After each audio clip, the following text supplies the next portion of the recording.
మనకి నరసాపురం నియోజకవర్గానికి సంబంధించి బొమ్మిడి నాయకర్ గారు ఇప్పుడే బీఫామ్ అయితే తీసుకోవడం జరిగింది. ఆయన అడిగి ఆయన అనుభవం అనేది సార్ ఎలా ఫీల్ అవుతున్నారు? గతంలో కూడా పోటీ చేశారు, ఇప్పుడు మళ్ళీ రెండోసారి బీఫామ్ తీసుకుంటున్నారు, ఎలా అనిపిస్తుంది సార్? పవన్ కళ్యాణ్ 2019 ఎలక్షన్స్లో నేను జనసేన పార్టీని పోటీ చేయడం జరిగింది. ఆ రోజు పవన్ కళ్యాణ్ గారు అవకాశం ఇచ్చారు. ఒక బీసీ సామాజిక వర్గాన్ని నాకు, అదేవిధంగా మరి ఈరోజు 2024 ఎలక్షన్స్లో కూడా జనసేన పార్టీని పోటీ చేస్తున్నాను. అదేవిధంగా కూటమిలో భాగంగా మరి అక్కడ జనసేనకి ఇవ్వడం జరిగింది. మేము గత 2 నెలల నుంచి కూడా పూర్తిగా డోర్ టు డోర్ క్యాంపెయిన్ చేస్తున్నాం. మేము నరసాపురం నియోజకవర్గంలో ప్రతి ఇంటికి తిరుగుతున్నాం. అక్కడ ఏదైతే సమస్యలు ఉన్నాయో కూడా ఆ సమస్యలను తెలుసుకొని రాబోయే రోజుల్లో ప్రజలకి మనం మంచి జరిగే విధంగా సమస్యలు పరిష్కరించే విధంగా కూడా ప్రయాణం ఉంటుంది. అంటే ఈ 5 సంవత్సరాల్లో ఈ ప్రభుత్వం పని ఏ రకంగా ఉందో కూడా మనందరూ కూడా ప్రజలందరూ కూడా చెప్పడం జరుగుతుంది. ఈ ప్రభుత్వాన్ని ప్రజలు కూడా ఎప్పుడు ఎలక్షన్స్ వస్తాయని చెప్పి ఎదురు చూస్తున్నారు.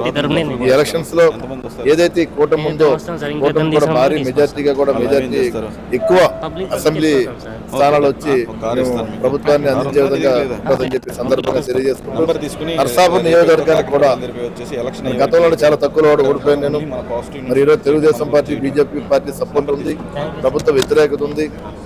జిల్లాలోనే మంచి మెజార్టీ వస్తుందని చెప్పి ఈ సందర్భంగా తెలియజేస్తున్నాం.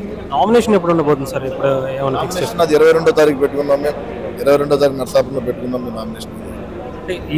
అంటే మనకి ఇప్పుడు శ్రీరామనవమి రోజే ఇందాక పవన్ కళ్యాణ్ గారు చెప్పారు, పండుగ రోజే ఒక రామరాజ్యాన్ని నిర్మించడానికి అని చెప్పి. మీరు ఎలా ఫీల్ అవుతున్నారు సార్ ఈ రోజు బీఫామ్ తీసుకోవడం? కళ్యాణ్ గారు చెప్పిన మాటలు కూడా కొన్ని ఎలా ఉన్నాయంటే, ఆయన మీతో ప్రతిజ్ఞ చేయించేటప్పుడు కూడా ఇక్కడ సమస్యల మీద వీటి మీద చేయించారు, ఎలా అనిపించింది? ఒక్క విషయం చెప్పి మాట్లాడుకోవాలి. మనం ఫస్ట్ నుంచి కూడా జనసేన పార్టీ అన్నది ప్రజల పక్షాన్ని నిలబడిన పార్టీ. ప్రజల సమస్యల కోసం నిరంతరం కూడా మరి కళ్యాణ్ గారు కావచ్చు, మేము కానీ మరి పోరాటాలు చేస్తున్నాం ప్రజల పక్షాన.